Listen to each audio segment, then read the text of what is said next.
they said, yo, your song, Dead Body, you have to remix that song with Sarkodie. You know, I'm like, you know, and my team contacted him, but you know, but they were busy. I feel like there's too much here, like selectiveness here. Oh yeah, like I gave you money to do stuff, you didn't do it for me. You go vanish until you pay the money. Back then it was Kosga. When I left 15 years ago, when I came in the 15th year, 2012, when I came back from 1998 to 2012, the check I got was 100 Ghana cedis. For all your celebrity news, interviews, gossips, and music analysis, click and subscribe to Native Television on YouTube. Also, follow us on Facebook, Instagram, Twitter, and TikTok at Native TVGH. Native Television. We create, you celebrate.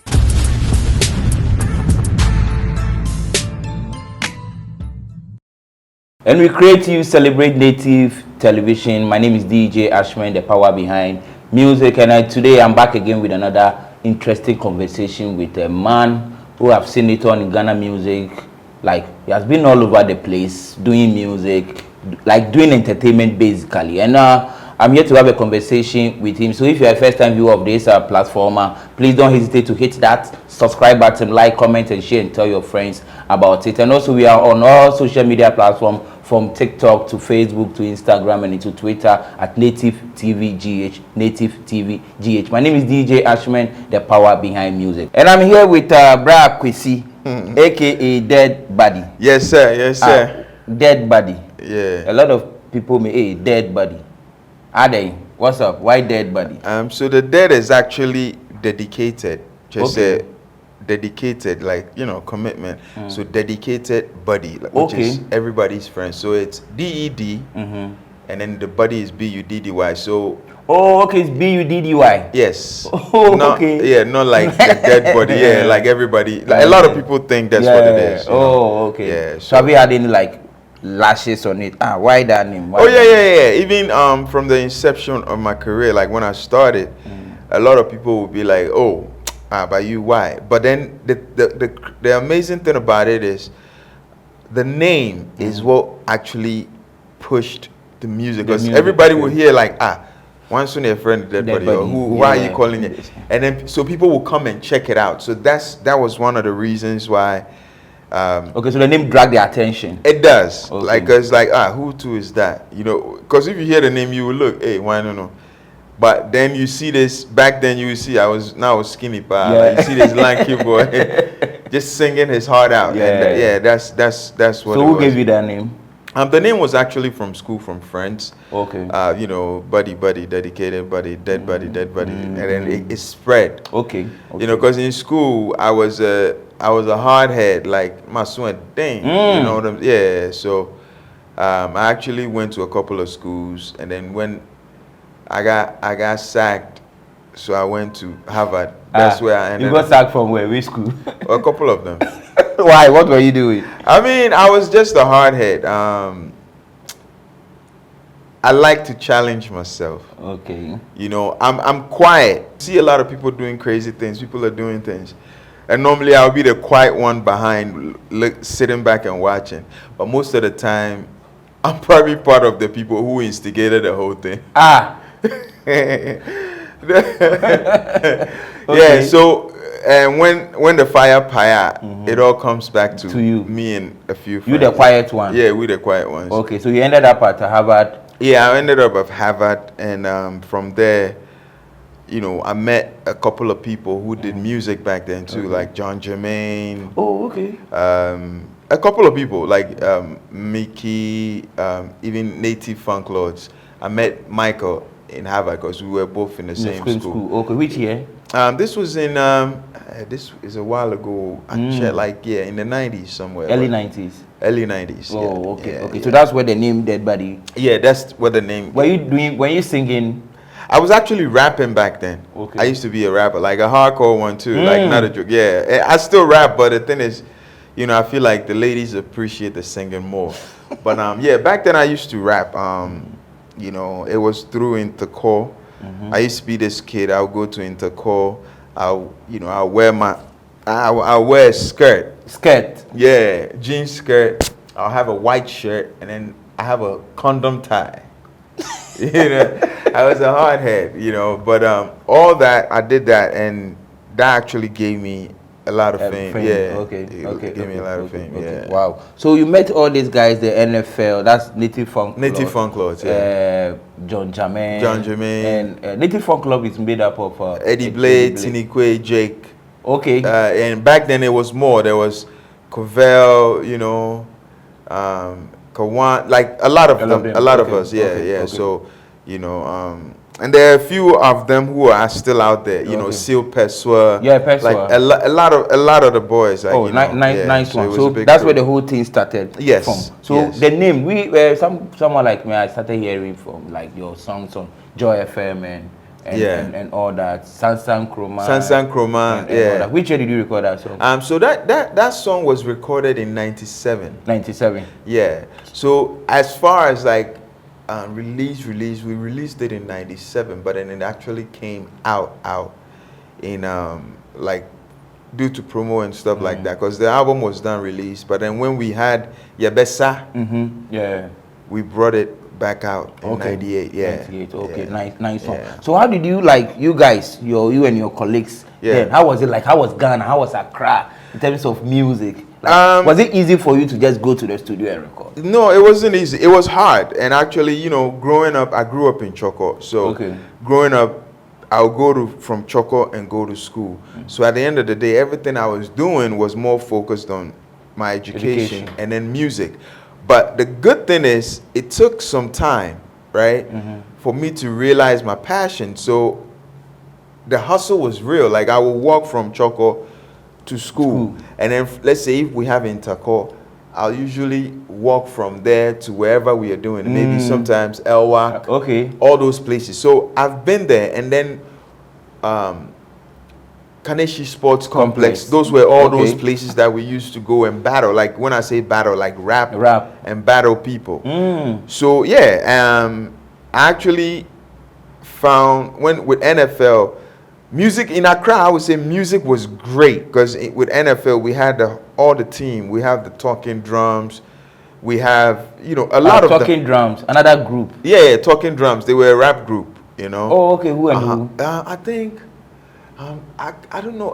I know Kwame Fache was in one of the groups. Okay. Yeah. But it was a lot of us. Because I heard Qweci was part of Talking Drum. Qweci was part.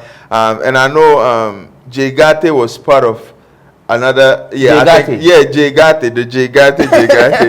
Yeah. So it was a whole clique. So it's like, I feel great to see that most of them are still around and either pushing music through an artist or doing their own thing, still in the media.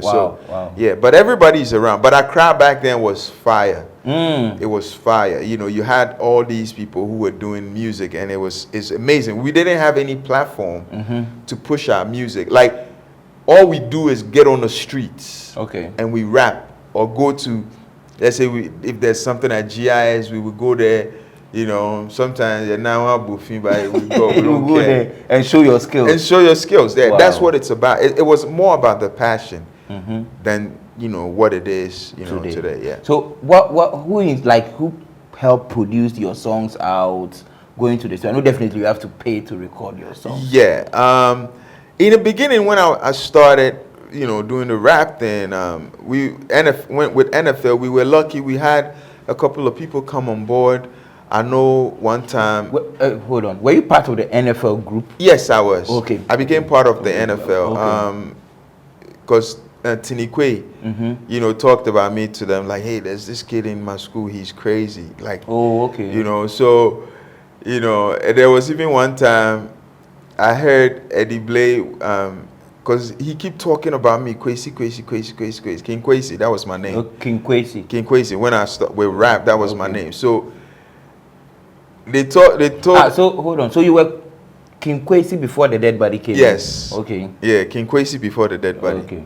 So one day I heard Eddie Blade, because they've talked about me, sir. He wanted to see me and battle me because they say I'm dope. So they said that they met another guy. Like, he's like, they walked to Harvard looking for me, and then there was a guy.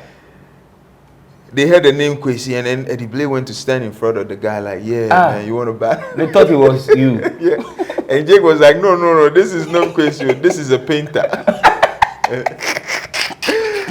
Yeah, but nah, it was fun. Okay. But you know that I think a week later I went to the Eddie Blay's house, and we had fun. We ate some spaghetti, you know, we had fun, and then we sat down, beatbox, and then we started rapping together. Yeah, and it was fun. Yeah, wow, that's nice. Yeah. Well, like I said, I heard about your songs on Joy FM and all that. Yeah. Like, and how did you like finance those recordings? I actually I'm blessed because, you know, with NFL, so we met when I was in 6th. I went to Zoom Sectec. Okay. You know, I was in school.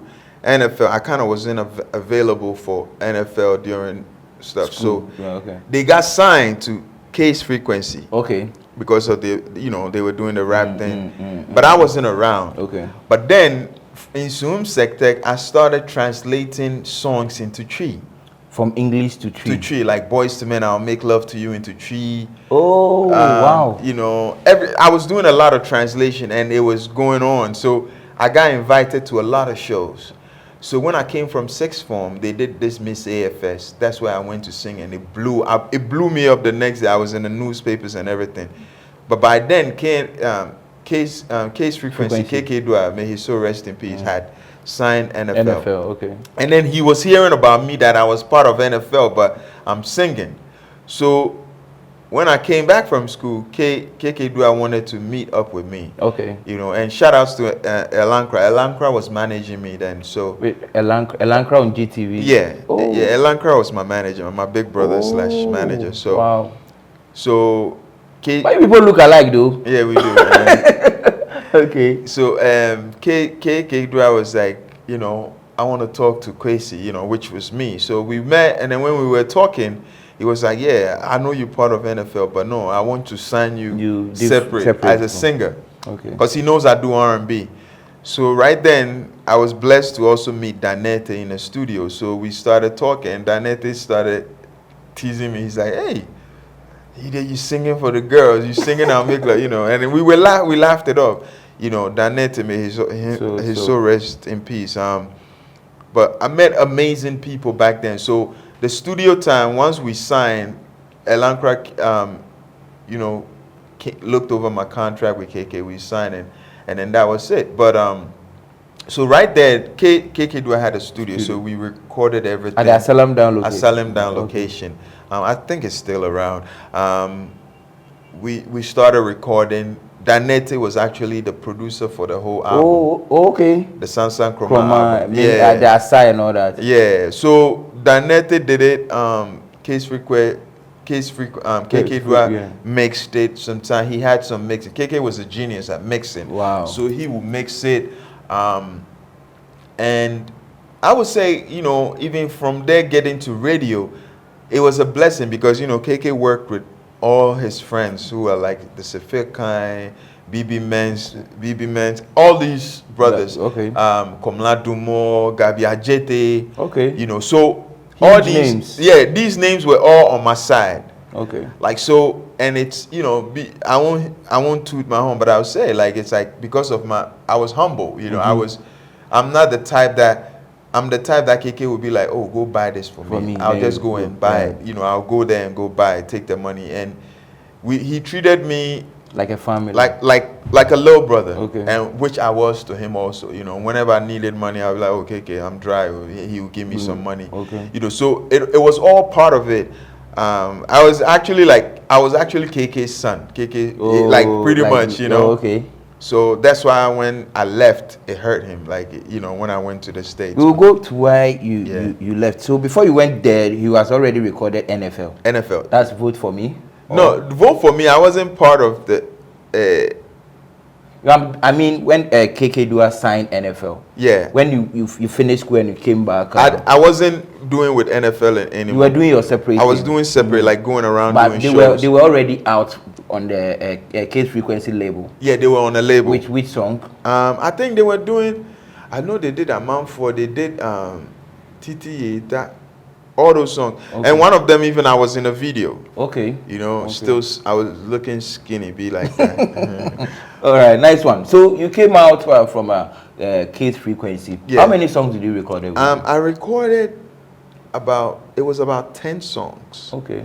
But then we kept some for later. So Okay. I think in all we finished up with like 7 or something like that Oh. on the tape, on that Sansan Kroba album. Album. Oh, okay. Yeah. So you released it around 98? 98. Okay. Yeah, like the official release was in 97, but then for the public, like when it came out 98. And how was it like when the album came out? How did you feel? No, it How was the amazing. I response? was actually walking on my way to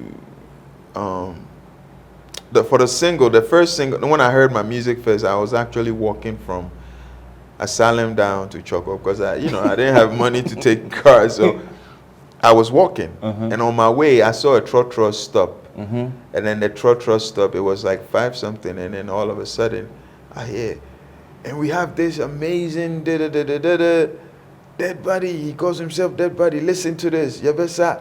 Oh, Yeah, Gabi. so you were actually walking home. Yeah. You heard your song in a trotro. in the trotro. It was amazing. Wow, I can imagine. But when I heard it, I started running. I can't eat it. Like that's that feeling. The feeling, How was energy. how was your parent taking it?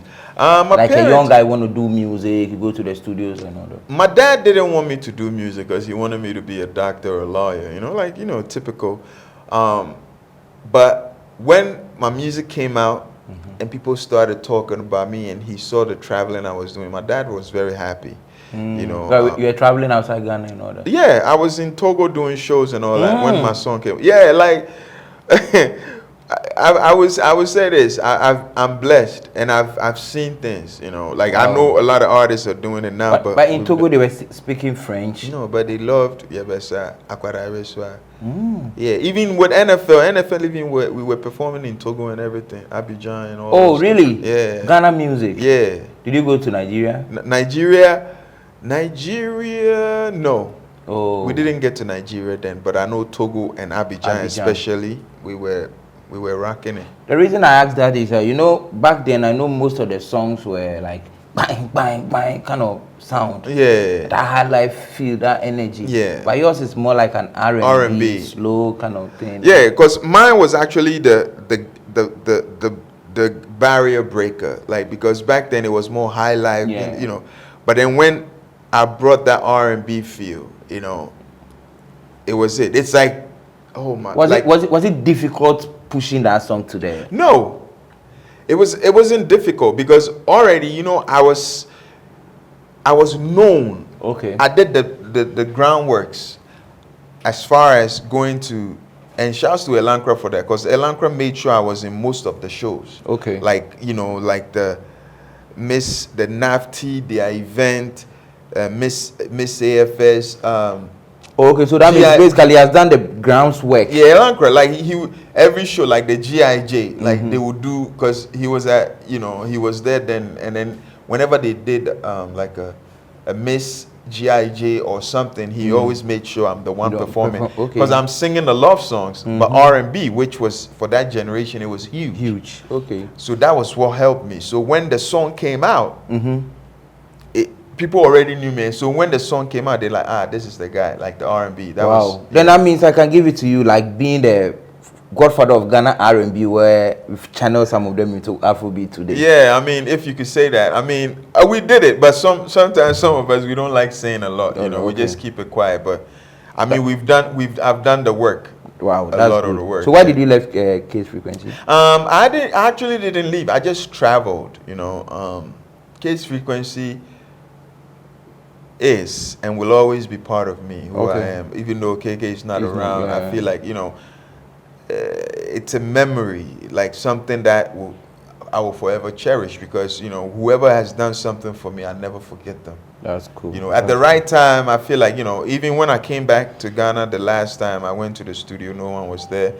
But I look forward to definitely doing something. When I start a project, I have a few projects. I have plans of doing something. Okay.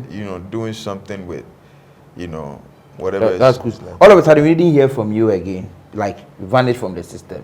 We know they hear from Dead Body, nothing. It took like, let's say, more than 10 years, if I'm right. Yeah, 15. 15 years. Yeah. Why that decision? It wasn't my choice. My father had just passed in 98. Okay. And I was devastated. My mom wasn't here. My mom is in the US. It has always been. So for that, it was hard for me to be here. And plus, it was my time for me to go because my mom wanted me to come to school. I finished school here, and she's like, when you are there, your dad is not there. You should just focus on your school and stuff. So we actually had a plan to come back. I had a plan to come back, to be coming back and forth. Okay. That was the arrangement. But when I went, the Ghana music industry has always been the type that you don't make money from. From those days? Yeah, those days we sell cassettes. But then the thing is, if I was going to travel from America, buy my ticket, the money has to balance. And so if you don't have the money you use to buy your ticket and come here, it doesn't make sense. Okay. You get what I'm saying? Because it's a business. I was a kid, so I thought it was cool. But then my family funded even my ticket to come back. Okay. In December. So when I left, everything was quiet. But then I came back. My music was everywhere. But then I came back in December. So in December 98. Okay, you were in Ghana. I was in Ghana to record an album. And I recorded an album with Apietus. Oh, okay. 98. Yeah, Apietus was at Case Frequency. Oh, okay. See, we worked on an album. If that album would have dropped, it would have been something else. That album was way ahead of your time. My time. It was like I'm doing music now. Oh, really? Yeah, that album. And Apietus can attest to this story, I'm telling you. The songs, we had about 10 songs. And it was mind-blowing. And that album was going to get signed to EMI. Yeah, back then. So what happened to it? I left, and they were working on it. We were working on it. And I heard there was this big rain. Okay. The big rain, the flood. And Case Frequency is close to it's an amazing location, but then there's this big gutter on the roadside, the Nima, opposite Nima, Okay. So around the Paloma area. Yes. So that flood is what affected it. So everything. I mean, and with time, KK tried to get me back to re-record it, but then I was deep in school, so I couldn't do it. And it was always hurtful for KK because I would say KK really loved me, and I had the same love for him. Like, we were very close. Okay. Because, So is that the reason why you were like, Charlie, forget music, make a day America then work or something? And yeah, I mean, for me it was school, and I'm a stylist, fashion stylist too. So when it came to that, I was still doing music there. I was like, in Ghana, I wouldn't be making money. So I'm like, let me just focus here for a bit. So after the school, I did my styling thing. I'm a stylist. Okay. So what I did that for a while, and then finally I was like, you know what, maybe it's time to move on to other things, And then in 2020, I decided later on, like, okay, with this work I'm doing, let me just focus on my music more.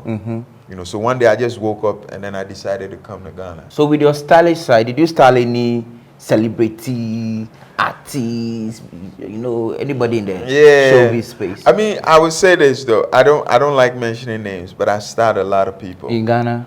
No, overseas. Oh, okay. Not here. My styling thing is not here. It's in the US. Okay. And I've styled a lot of people. I wouldn't mention names, but why? I have like.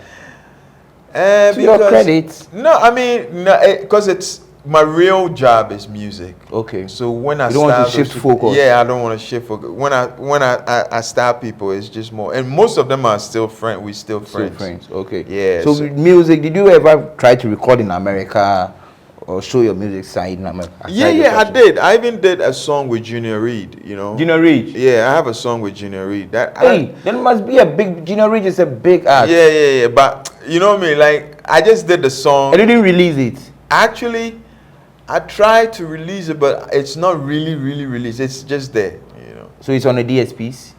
I don't think so. I don't know. I don't even remember because my management there, we decided to release it, but I don't know what we did. But maybe later on I can go pull it out. Oh, but that Junior Reid is like... Junior Reid is big. Which year was this? Oh, with Junior Reid record was like in 2010. Oh. Yeah. By then he was on with... Junior Reid This was Is Why I'm Hot remix. And, yeah. You know. Because I've done stuff, you know, and I've done works that are, you know, I could say I'm proud of.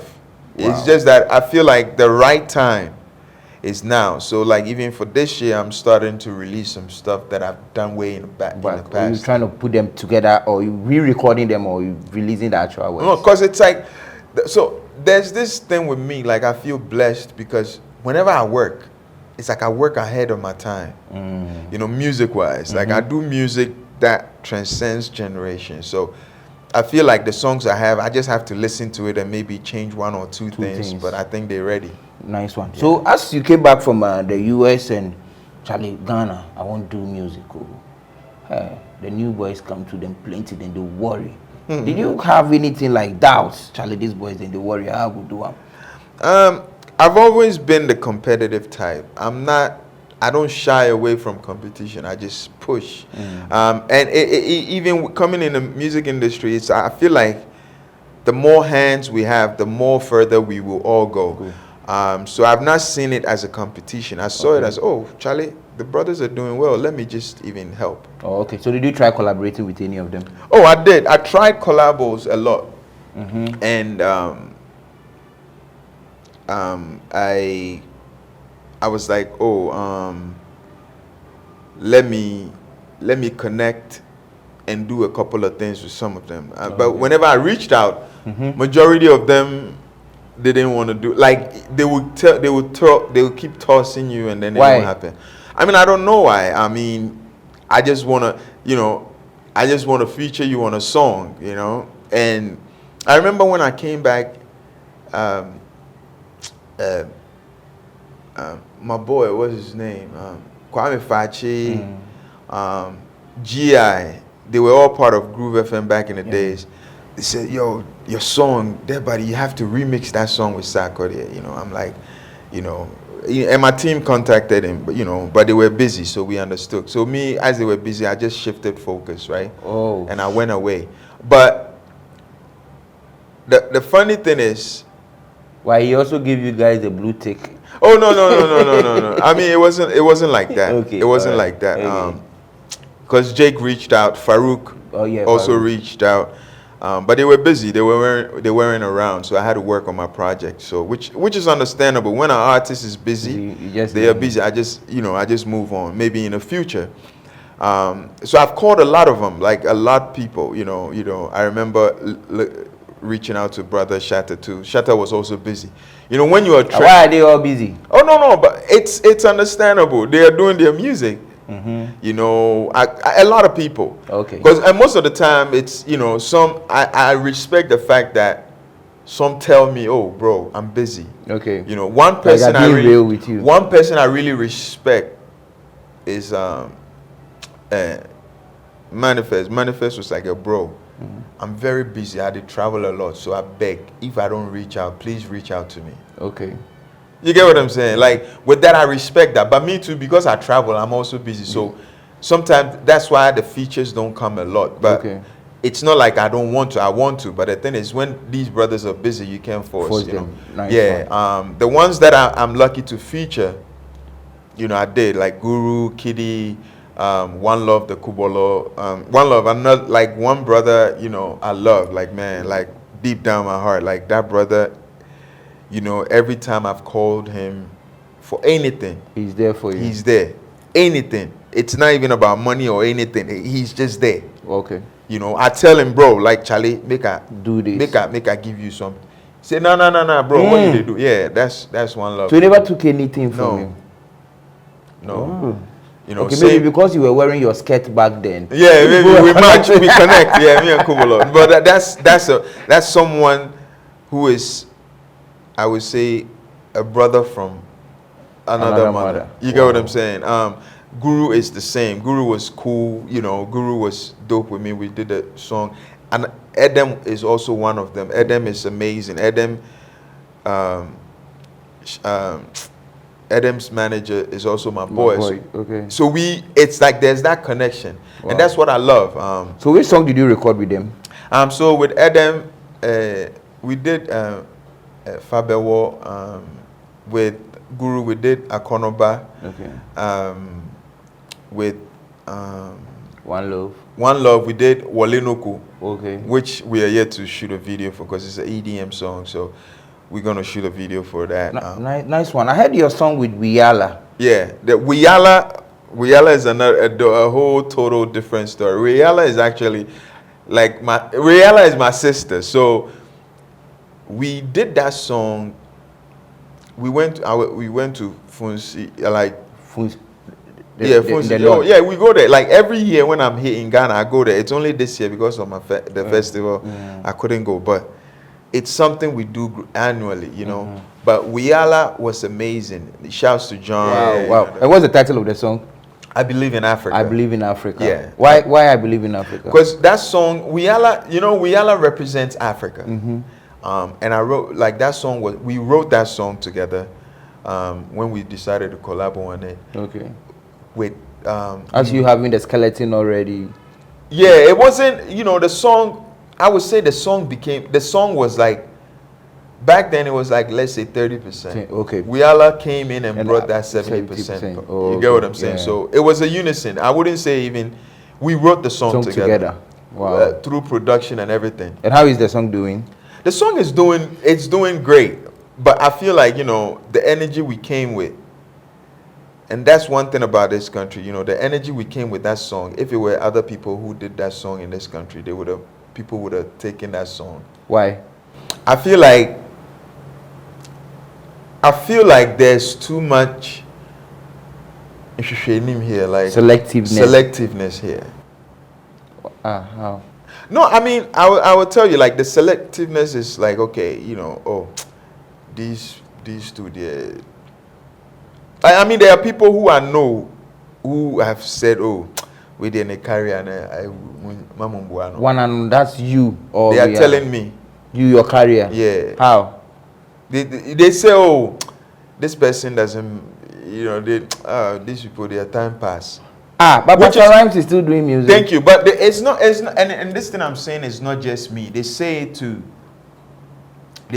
most of the people I started with. So I've had somebody told me, he said, bro, like, you could do song, no song you could do go far. Just your best just re-promote them and start performing them. Oh, like in the face? No, the person said it in my face. And literally, if it was me back in the days, I would have punched him in the nut. You know what I'm saying? But why? No, I want to get this right. Like a musician, an artist who has been in the space for God knows how long, and he's back with a sound, and you tell him that with time now baby. Yeah, I mean, it's not. It even comes with these things, you know, like. There's this show I tried to do, Rewind. Rewind is about nothing but to give platform to my fellow brothers. It's not even about making money. It's about making sure my brothers who I started with stay relevant. Yeah.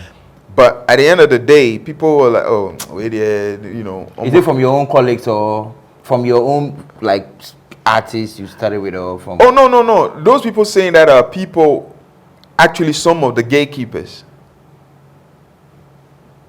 You get what I'm saying? That's why I tell you, when we release music, it's strategic. I don't feel, I love Ghana. I love my fans in Ghana. So is that a reason why you don't do consistent release? Or? I mean, my focus, right? The music I do now I'm Ghanaian. Yeah. I'm a Ghanaian. I will put some local dialects in there. Yeah. But I would not focus entirely in Ghana, on the system here. Why? Because when I make music here, how much do I make? In terms of streams? Streams or whatever it is. I put all my money. Like, let's say I did a release with me and Guru, and typical example. Me and Gurus Akonaba, we released. The song is a banger up till now. Shouts to Cape Coast. Cape Coast promoted that song, right? Ask everywhere else. Do you know how much money I spent on that song? Almost $10,000. But guess what? People played it 1, 2, and stopped playing it. Radio, TV? Radio, TV. Why? Because his dead body is old or what? Yeah. Sometimes that's what it may be.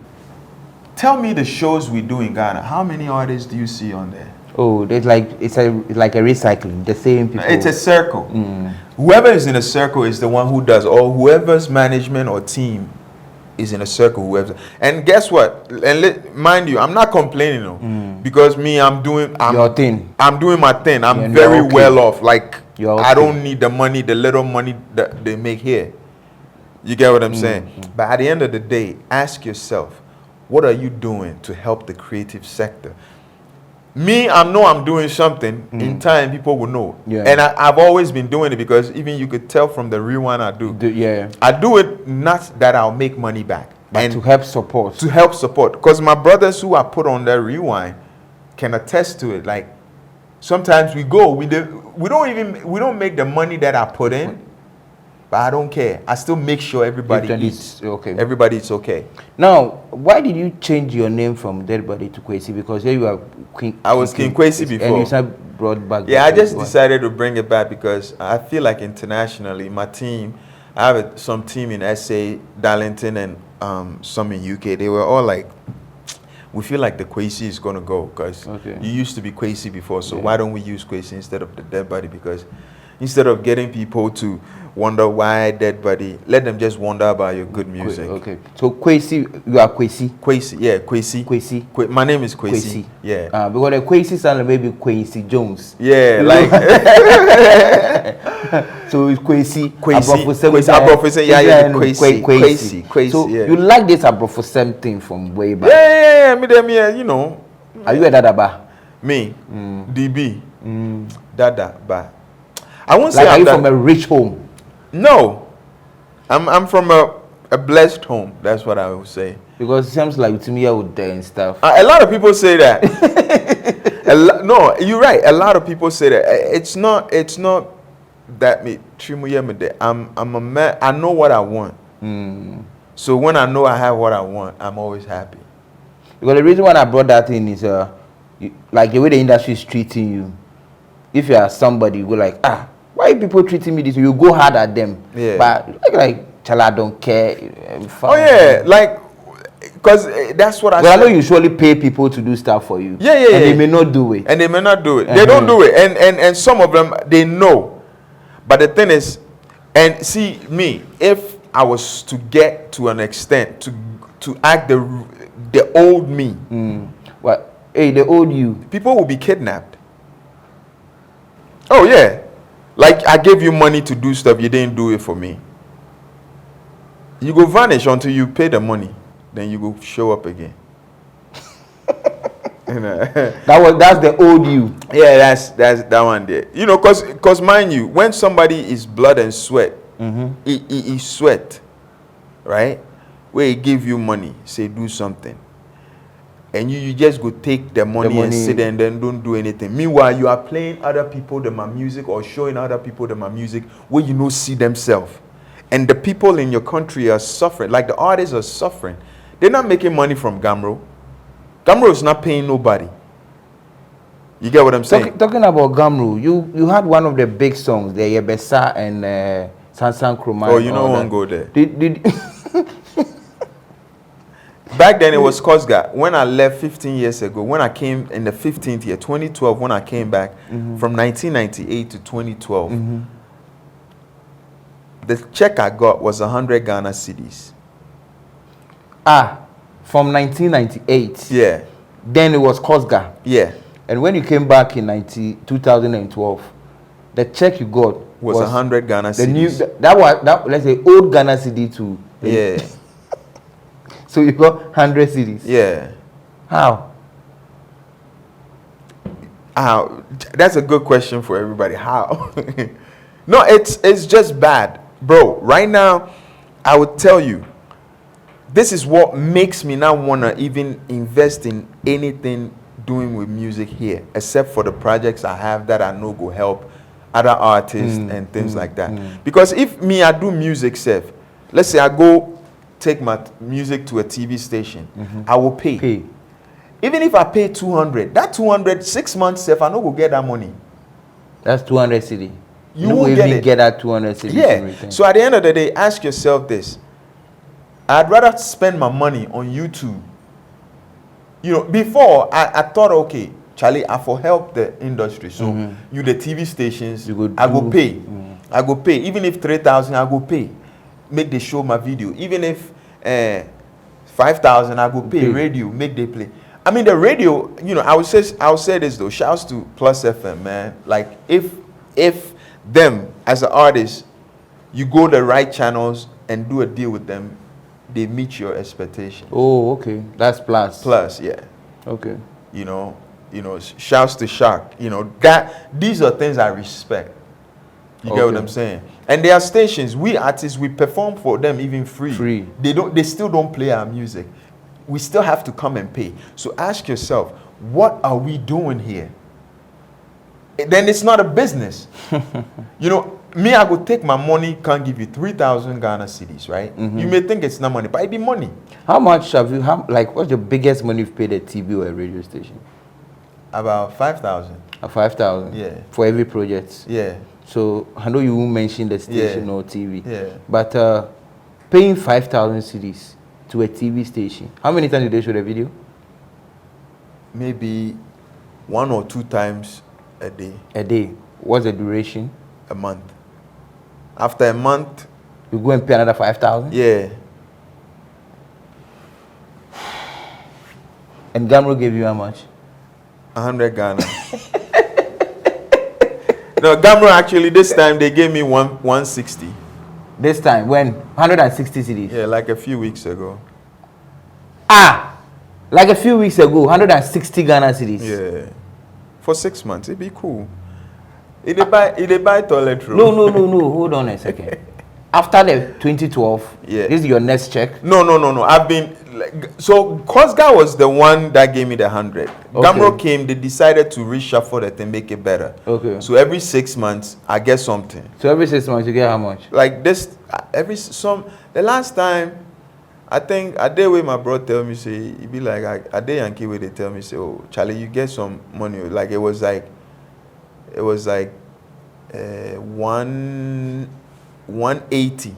180 cedis. Yeah. It's just like 100 cedis. Yeah, but it'd be cool. It'd be cool. Are you cool with it? Your song is almost like 25 years and no, nobody is happy. You know how big bro Godfather Qweci they make nothing. Like you, it's not just me. Like the people from my time. Like shouts to everybody doing music from way back. Qweci, Lumba, Qweci, all these people, E.T. Mess, all these legends. Like, guess what? They don't get that much pay. It be a 500 max from Gamro. The thing is this: we need a second CMO. We need a second, right management. Like we for have a second CMO. It cannot be just Gamro. That's what's going on. And I'm not saying any names or saying anybody is doing their thing, but it's bad. So how are you people trying to fix this, musicians? Because I know these CMOs are for you guys. So how are you trying to make it work better? I mean, we feel like the government just needs to step in at this point. I'm blessed to be part of the Alliance for Change in Ghana Music, and we've been fighting this. Oh, okay, you have a certain force pushing that agenda. Okay. So it's called Alliance for Change, and it's for us all, artists, creatives like even yourself. We've been trying to fight it, and recently, our chairman, who is Mark Darlington, he even took the FDA on to court. Okay. And the case is going to court because artists are not being given the right to promote alcoholic beverages. Oh, okay. So your manager is the one behind it. Yes. I heard it on radio, but yeah. So that's the thing, and the whole thing. We just need a better system because because I will tell you, like I'm telling you, artists are suffering. When people are living flashy. Oh no, I mean, like some, not all of them. I would say, okay, let me not say all of them. Some are doing good. Okay. But there are others who cannot, regardless, they have to do the music. At the end of the day, or promote Shwemba. Do you know how much money Guru and let's say the artists here or some of the artists, Riala? Do you know how much money they spend? In the beginning, Riala used to spend a lot of money here. In Ghana, but they will play the video one and they won't play again. So she's like, you know what? Let me focus overseas and see how she's doing. Yeah, she's doing amazing. Yeah. So, do we as an entertainment industry want all our artists to forget about us and focus outside, or we want to build the industry so it helps them? I heard you had a show performance at Cape Coast. Yes. So the Cape Coast, it was on a Bankesi music festival. Abankese. Okay. Abankese, which is castle or a big house. Yeah. So it's a music festival, annual music festival that goes on annually. Shouts to the team, Candyman, KT Mensa. You know, they put it together. Okay. And, you know, so it's not, and it's an annual thing. Okay. So, you know, now I would say Central Region has a certain festival. Their own festival in December, which is Abankesi Music. So you are not, it's not about coming to Accra only. You go Central Region. Yes. And, you know, and I know this year too, I'm probably going to be on there as well. But it's a great festival. I had so much fun being outside of Accra, you know, because, you know, the capital of Ghana used to be Cape Coast, and they was moved to Accra. But I feel like Central from the edge at the back. That's good. So what's new for you? So what's my new thing right now? You know, I have Akonoba, which the video which I'm promoting right now. But I have another single coming out called Too Late. Too late. Yeah. Which Too late. Too late. Okay. Yeah. So Ghana, how am I number? Yeah. Too late. Nah, I mean. Okay. Yeah. So I'm working on that. It will be out very soon. You know, the video is being worked on. You know, shouts to Eddie K, who's my video director for that. So we will. Did you feature anyone on it? Oh no! Too late. It's just me. Okay. I'm only singing to the sexy girls, so that's it. Know what I mean? What's up with you and ladies? Okay, let me ask you one question. Why do you think men suffer? Oh, to make money, to chill, to give have to who? fun, ourselves. That answers my question. So you say a new sound is coming out. Should we expect any album from you this year? Yeah, definitely. I have the Adansi album. Adansi album is actually Adansi, like Adansi, like Adansi, like Adansi, like the tribe Adansi. Oh, okay, tribe. Adansi Fomena. Oh, okay. So you are representing a certain tribe, you know. Yeah, that's where I'm from there too. Adansi Fomena, my tribe. You know, I'm part. My father is central too. Okay. But my father is central and Adansi Fomena. Okay. So Adansi Fomena, my dad is more like a kingmaker. Okay. But I'm from the royal side. Yeah. Okay. Same thing with me. I would know. And yes, sir. Anyway, my name is DJ Ashman, and this is Chat with Ashman. So, what be your final words? All I would say is, like, you know, every creative out there, keep doing your thing, man. And if you feel like, Charlie, if you release music and you feel like the little money you have could support you online, push online. You know, like the media houses that are here that are helping, make the help. The DJs that you know will get payola too. Is it? No, but the DJs, if I give DJ money, spoil the job. No, we for make the DJs they do the right job. Go do. I have some DJs. Shouts to JD. Okay, JD. JD. Because JD is one brother, like, you know, and he has a group of DJs. Whenever I release, they play. Even when we have some deal going on, even after crowd, they play. Up till now, they play. That's good. Up to now, they play. Charlie, make we support our own. You understand? We know they need don't need anybody to do it for us. We can do it. It's all about supporting each other grow. You understand? Anyway, my name is DJ Ashman. This chat with Ashman, Radio Native Television. If your first time here, Charlie, never hesitate to hit that subscribe button, like, comment, and share. Charlie, I'm out like that. Peace.